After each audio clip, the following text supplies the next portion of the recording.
Richard got married to Sandra in a private traditional marriage ceremony, which was held in Richard's father's compound. Sandra, a beautiful and hardworking lady, was a banker, while Richard was a wealthy and popular business tycoon in Lagos. Richard's mother, Anita, who was a widow, never approved of Sandra from the start because she was from the Igbo tribe, but she reluctantly agreed because she wanted Richard to settle down fast and give her grandchildren. Barely 3 weeks after their traditional marriage, Anita showed up at their doorstep, unannounced, with 2 big bags. She moved in to live with them permanently, and Sandra wondered why. At first, she pretended, playing the loving mother-in-law. She smiled at Sandra often and praised her for being able to win the heart of her only son. Then, Sandra resumed work after 1-month break, and Anita changed towards her immediately. Sandra left home for work very early and returned late in the evening, tired and exhausted. She tried as much as she could to keep up with her home. On Saturdays, she did the laundry and prepared different meals which she stocked up in the freezer for the new week.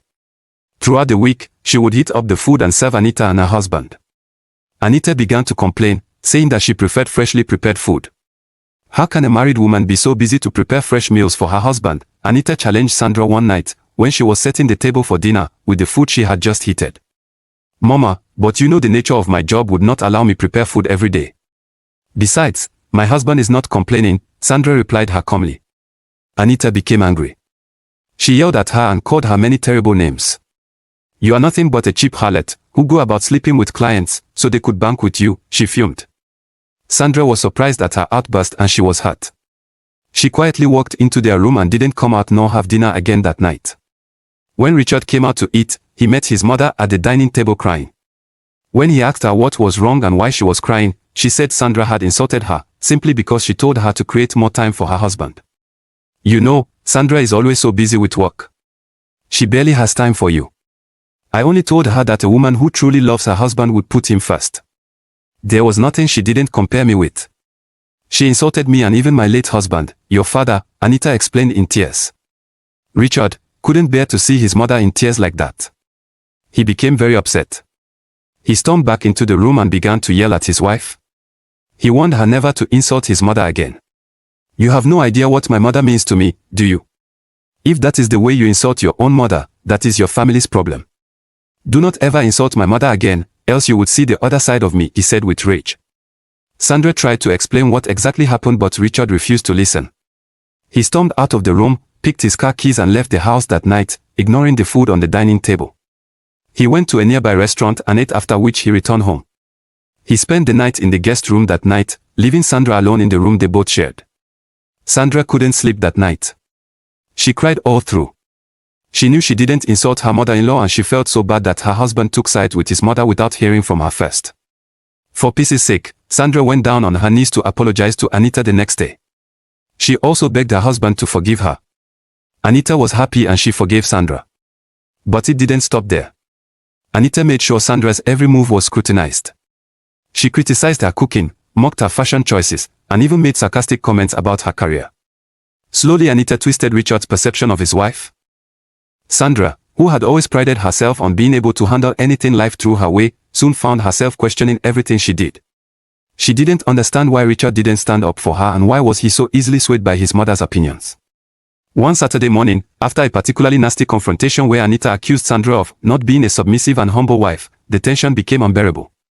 Sandra was tired of the constant sabotage. She confronted Richard for the first time. Why are you letting your mother treat me like this? I thought we were partners. I thought you were supposed to protect me.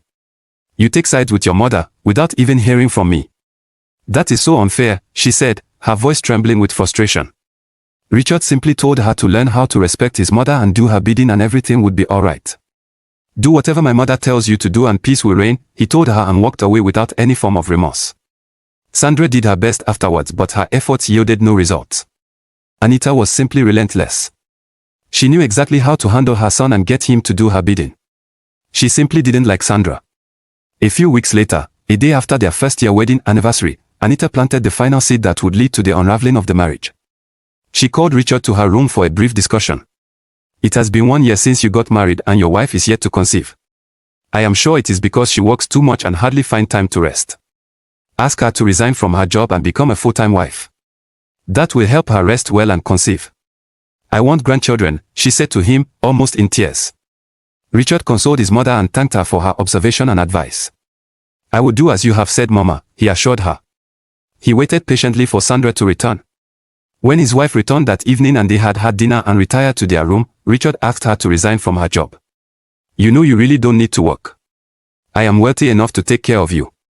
Resign and become a full-time wife.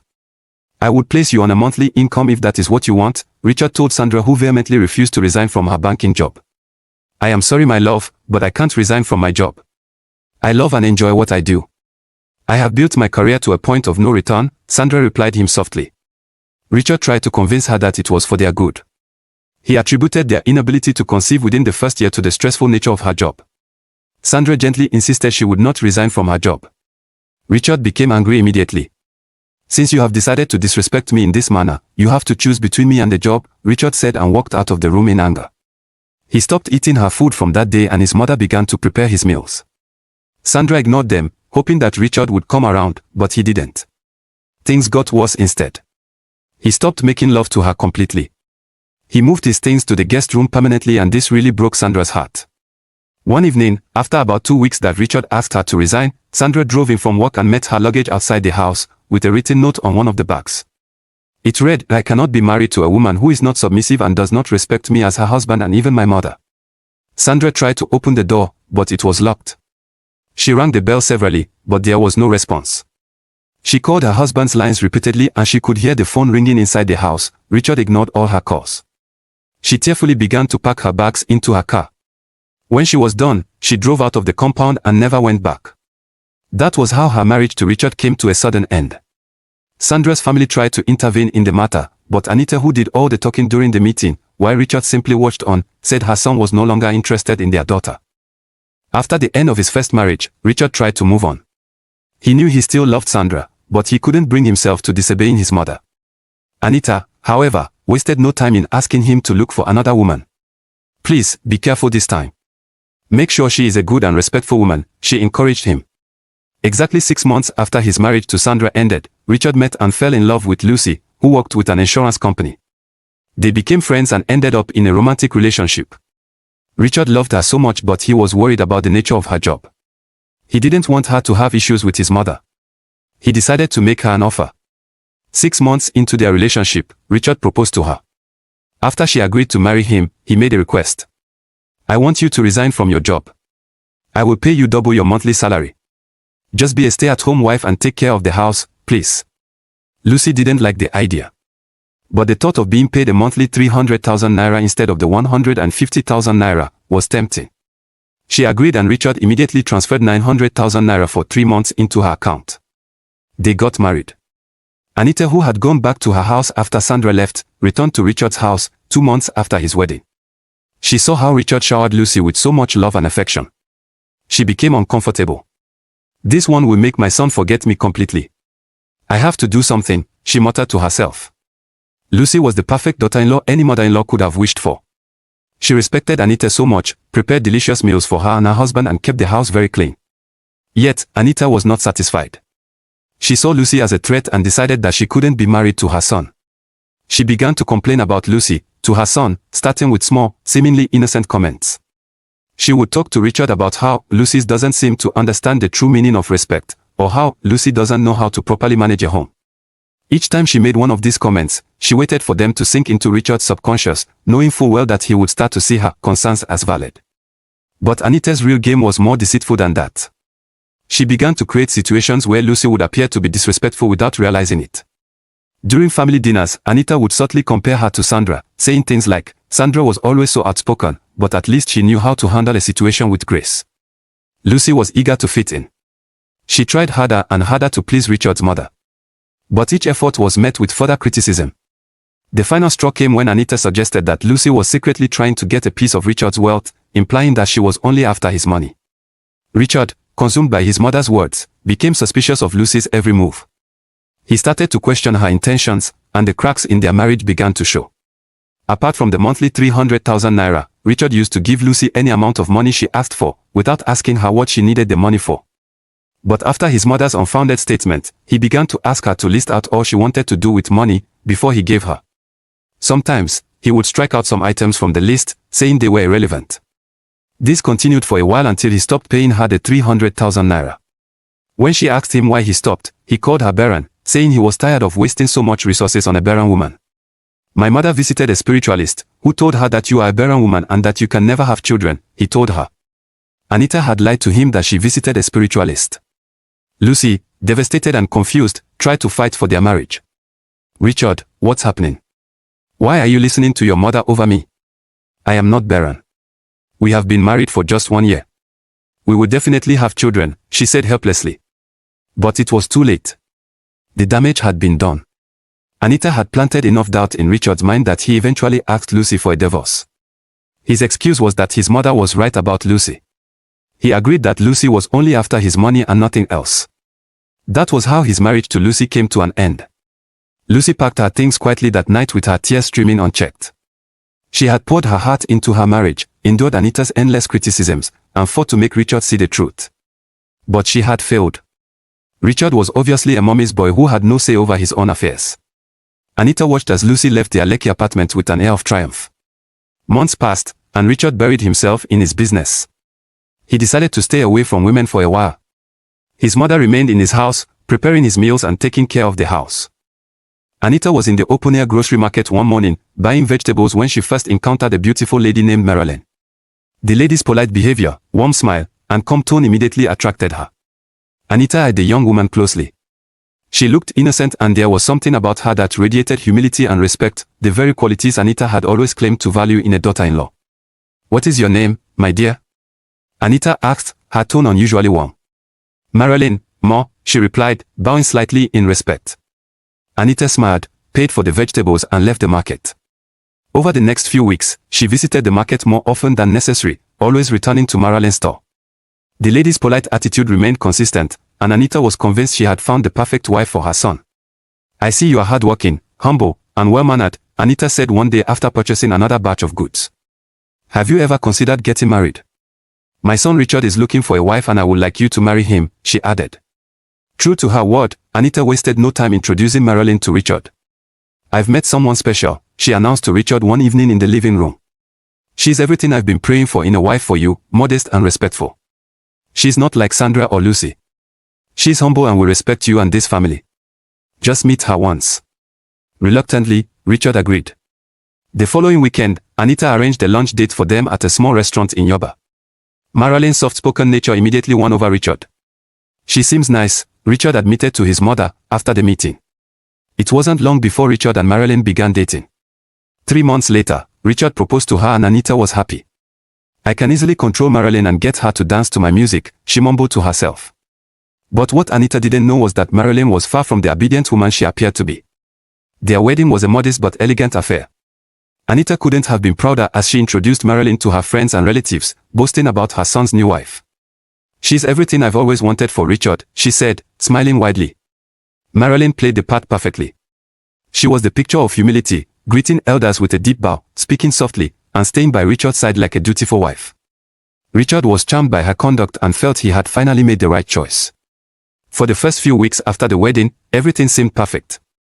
Marilyn cooked Anita's favorite meals, cleaned thoroughly, and even asked for advice on how to run the household. Anita felt validated. I told you she's different, she told Richard repeatedly. But things began to change. One morning, Anita woke up early, as was her custom. She usually would meet Marilyn in the kitchen, preparing breakfast for the family. But to her surprise, on this particular day, the kitchen was empty, no signs of Marilyn. She thought her daughter-in-law was unwell, so she went to check on her, only to find Marilyn still in bed, scrolling through her phone. Marilyn, are you feeling okay? Anita asked, trying to mask her irritation. Marilyn looked up lazily. Oh, Mama, I didn't hear the alarm. Please, can you start breakfast? I'll join you shortly. Anita was taken aback but obliged. After all, everyone had off days. But the pattern continued. Day after day, Marilyn always forgot to wake up on time, leaving Anita to handle the house chores. Anita began grumbling to herself, but every time she confronted Marilyn, she had an excuse and a sweet, apologetic smile. Mama, you know I've been feeling weak lately, Marilyn would say, sounding innocent. Thank you for helping out. I don't know what I would have done without you. Anita began to feel uneasy. This wasn't the girl she had met at the grocery store. She wanted to complain to her son. Then she remembered she was the one who introduced Marilyn to her son. So, she kept quiet. As the days went by, Marilyn's true colors began to show more boldly. She stopped cooking entirely, claiming she was too tired or busy. Anita, unwilling to let her son starve, reluctantly took over the kitchen duties. One evening, after cleaning the entire house while Marilyn sat idle in the living room, Anita snapped. "This is not what I signed up for," she exclaimed. "You are the wife, Marilyn, not me. Start acting like one." Marilyn stood up slowly and her sweet smile was gone. She stared at Anita with a wicked look. "Mama, you seem not to know who you are dealing with. I heard your story before I came here. I know how manipulative you have been and how you made Richard send his ex-wives away. Listen, I came prepared. Don't even try to report me to Richard, because if you do, I will make sure you regret it." Anita was shocked to her bone. She opened her mouth to speak but no words came out. Anita remained on the spot, still struggling to find the right words when Marilyn moved closer to her, stared at her and said, "Old woman, if you push me too far, you see this your precious son, my husband, he might not live to see the end of it. Do you understand? Look me well." I know well. Anita's blood ran cold immediately.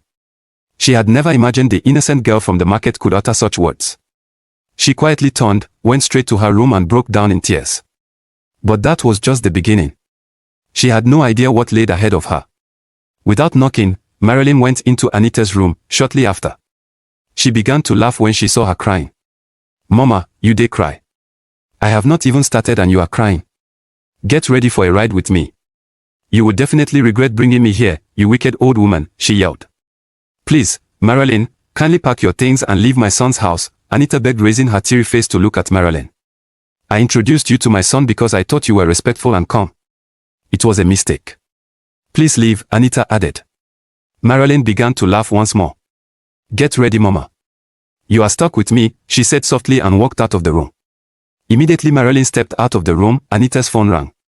It was a hidden number. She picked up the call with her shaky finger. The caller didn't wait for her to talk before he spoke up. "Hello, old woman, my name is Scorpion.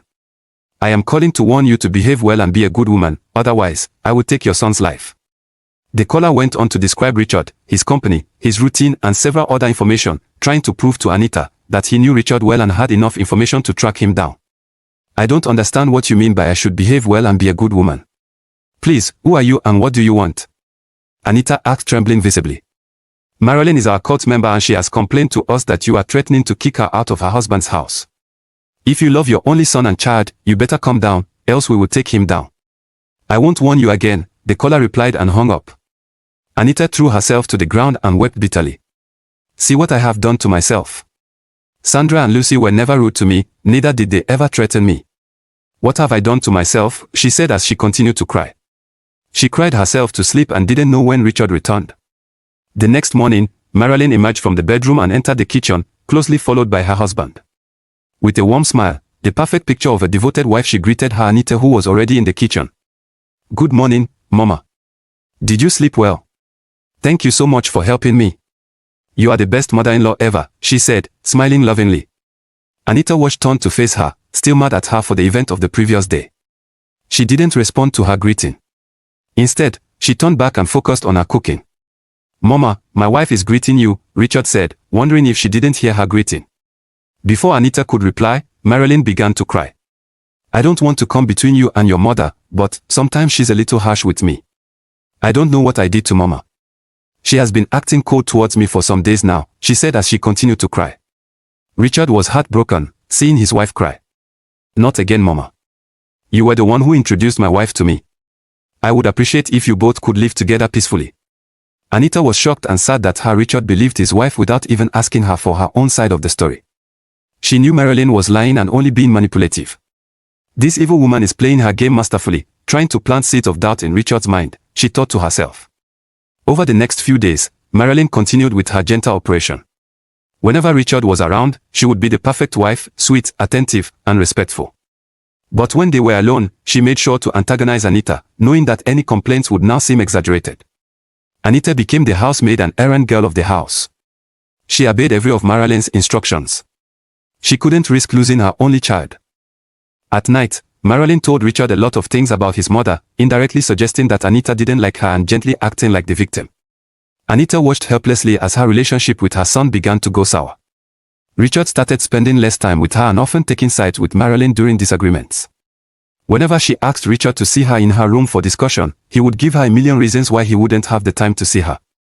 Marilyn successfully created a gap between them, and Anita felt lonely and isolated. This continued until their marriage clocked 1 year. Anita remained in the house with them, refusing to leave.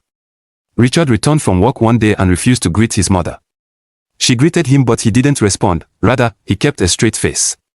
But immediately Marilyn emerged from the room and greeted him, he hugged and kissed her. Then, turning to his mother, he asked, "Did you indeed visit a spiritualist who told you that Lucy was a barren woman?" Anita was taken aback. She didn't expect that question. "Why do you ask, my son?" she asked gently. "I visited a sick friend at the hospital today and I bumped into Lucy. She is heavily pregnant and almost due for delivery," Richard replied, trying not to raise his voice. Anita went quiet for a while, after which she began to apologize to Richard. "I didn't visit any spiritualist. I just wanted Lucy to leave this house and honestly, I am beginning to regret it," she said, shooting a glance at Marilyn, who quickly looked away. Shaking his head, Richard moved closer to his mother. "Mother, you disgust me right now. You see Marilyn here, she compliments me so well. If you have any complaint about her, kindly swallow it. She goes nowhere." He walked into their room, leaving Anita shocked and full of regrets. She ran into her room immediately and began to cry. She called her friend and arranged a meeting with her, hoping to confide in her and get help. Very early the next day, Anita called her son and begged for his forgiveness and he forgave her. "I can't hate my mother. Just that I can never trust you again," he added after he forgave her. Richard's revelation gave Marilyn more power to maltreat her mother-in-law. 3 days later, Richard traveled to Port Harcourt on a business trip. Anita went to an open-air market, running errands as usual. A strange man, dressed in black overall, walked past her and squeezed a note into her hands. She opened the note and read it. "Madam Anita, I see all your funny moves. Don't try anything stupid. My men are stationed everywhere and I know your son is currently lodged at Primaros Hotel, in Port Harcourt. His room number is 3024. Be warned." Anita began to shiver like one who had been drenched by the rain. She quickly returned home. The house was unusually quiet when she entered, with the faint sound of music coming from the dining area. She dropped her bags and walked toward the sound. When she got to the dining section, what she saw almost threw her off balance. Marilyn was seated at the dining table, with a cigarette in one hand and a glass of whiskey in the other. She glanced lazily at Anita, unbothered by her presence. "Oh, Mama, you're back early." Anita's shock quickly turned to anger. "What is this madness, Marilyn? Smoking. Drinking. In my son's house." Marilyn stood up and faced Anita, resting her hand on her shoulder. "Calm down, old woman. Don't act like you've never seen someone enjoy themselves. You call this enjoyment?" Anita's voice rose, as she trembled with anger. "Is this the kind of wife you are? What would Richard say if he saw this?" Marilyn's smile disappeared, replaced by a cold, stern look. "It is obvious you still don't know who you're dealing with." Anita took a step back, with fear creeping into her heart. "What do you mean?" "Mama, I am Lady Cobra. A notorious cultist. Back in my school days, people feared me. I have connections everywhere, Mama. My eyes are always watching. One wrong move from you, and you'll wish you had kept your mouth shut." Anita at this point remembered the phone call from one scorpion and the strange man that squeezed a note into her hand. It all began to make sense to her. Marilyn must truly be a cultist, she thought. But how did she end up selling groceries and looking all innocent? She wondered. "Marilyn, are you truly a cultist?" Anita asked, looking terrified. "Am I? Do you really want to find out? Just try me, and you'll see what happens to those who cross me." Marilyn replied her with so much confidence. She returned to the dining table and continued smoking, while Anita stood glued to the spot, shocked to her bone. Marilyn picked up her glass, raised it mockingly, and said, "To a peaceful household. Now, be a good mama and clean up the kitchen. I'm expecting guests later."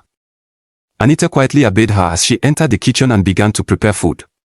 She couldn't risk losing her son by being disobedient. "Richard is my only son. I'd rather remain quiet than risk losing him," she muttered to herself. After that day, Anita's life became even more unbearable. Marilyn was no longer gentle in her disrespect. She openly flaunted her vices, knowing that Anita wouldn't dare challenge her.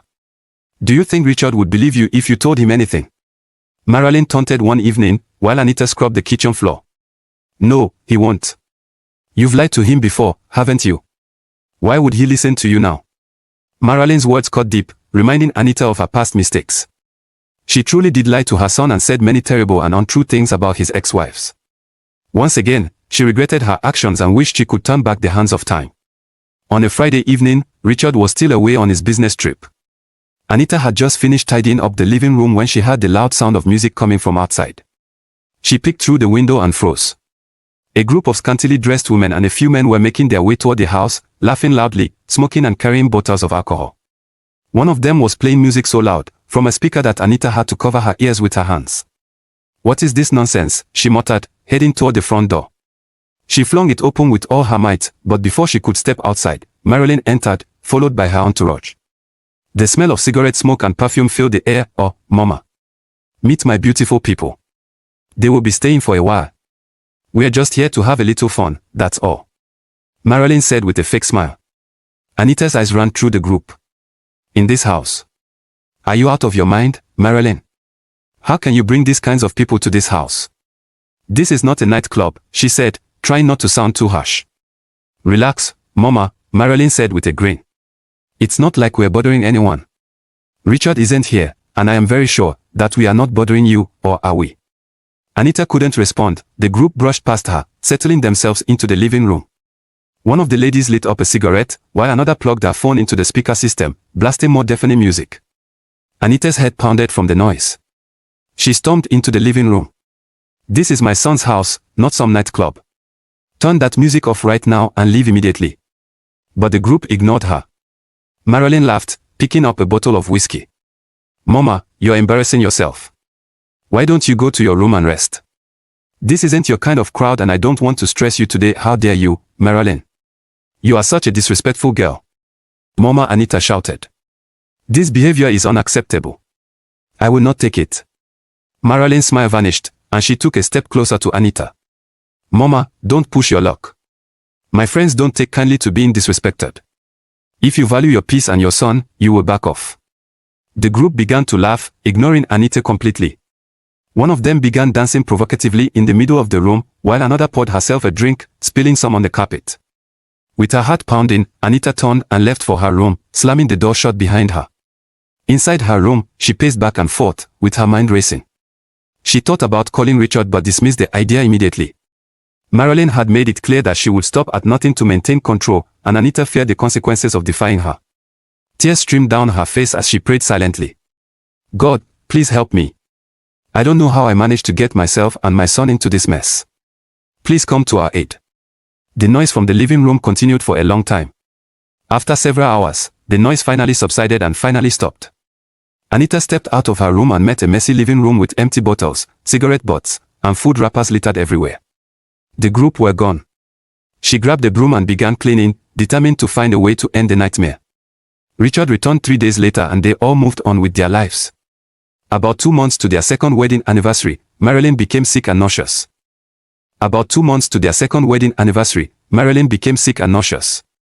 It was mild initially and so, she refused to go to the hospital when Richard suggested it.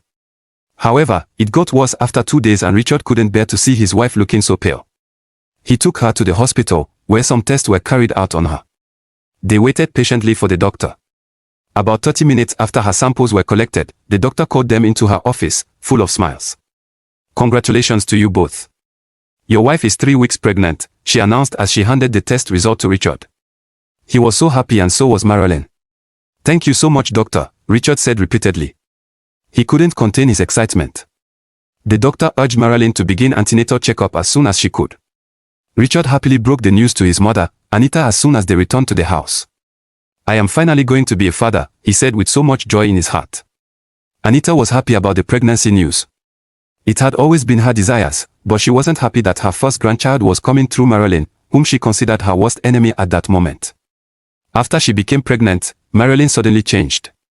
She resumed her wifely duties, taking care of the house and preparing the meals to the dismay of Anita. Even when Anita willingly wanted to clean the house, Marilyn didn't allow her.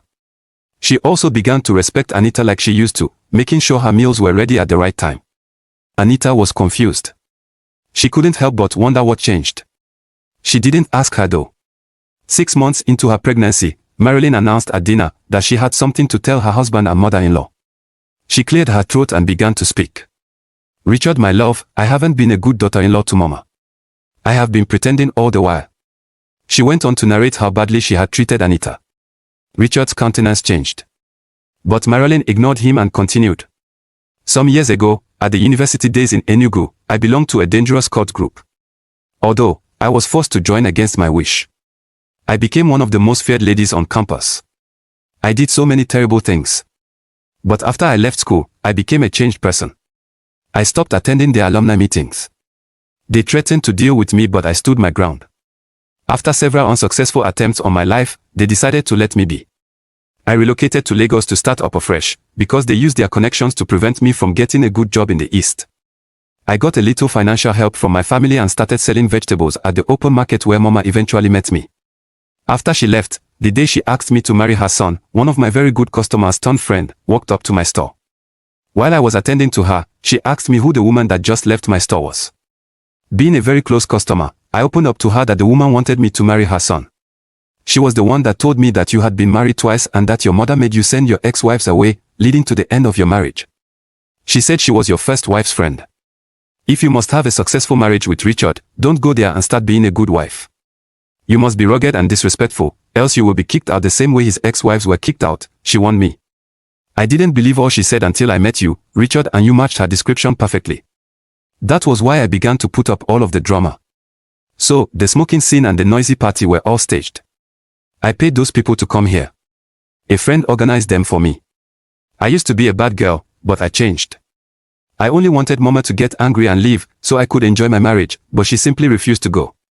I am telling you all this because I do not wish to continue. You can decide if you want to remain married to me or not. Mama has always wanted me out of this house and I am ready to leave now, Marilyn concluded and got up, ready to leave the dining table. No, Marilyn. Please, stay. I want you to stay. Don't leave my son, Anita cut in. She took a deep breath, stared at Marilyn and said, I really needed someone to teach me a lesson and that was exactly what you did. Sandra and Lucy did me no wrong. I was just selfish and insecure. I suffered a lot raising my son after his father died. He was only 5 when his father, my husband of blessed memory, passed. Although he was wealthy and left us a lot of properties, he didn't have a will before his demise.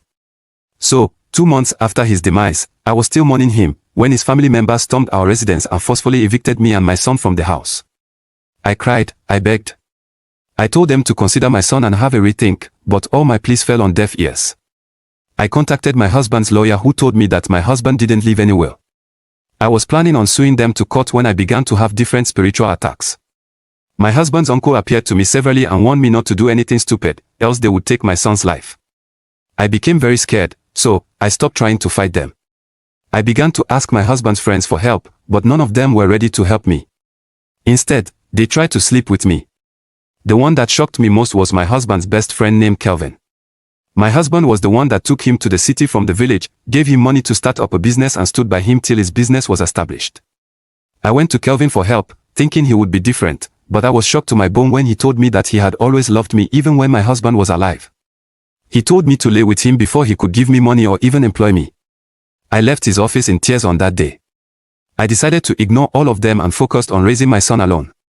I got a teaching job, but the salary was meager, so I did so many menial jobs from doing people's laundry, running errands, working at construction sites and many other dirty jobs, to support my salary and to put food on our table. I managed to send Richard to school. My son and I practically struggled through life, before he became successful. I wanted to still be in control of his life even after he got married. I feared that his wives would take my place in his heart and I didn't want that. I feared that they would come between us and take away the love and respect he had for me. That was why I made sure he sent them away. I introduced you to him, thinking I could easily control both of you, but I was wrong. I have learnt my lessons and I wish you both well. I will return to the village by weekend and let you both live your lives. I will be back to welcome my grandchild when he is born, she added. Marilyn was deeply touched by Anita's story. She got up and knelt before her in tears. I am so sorry, Mama. I overdid it, please, find it in your heart to forgive me, she pleaded. Anita got up, raised her up and gave her a hug. It's okay, my daughter. I am honestly not angry with you, she said to her.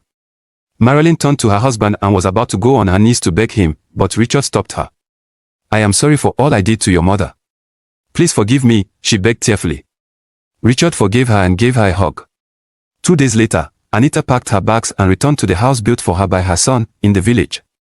Marilyn and Richard continued with their lives and their love for each other continued to wax stronger. At exactly 9 months, Marilyn and Richard welcomed a baby boy, who was a spitting image of Richard. Anita visited them for Omogo. She spent 2 months, after which she returned to her house. Richard and Marilyn lived happily ever after and they had more children.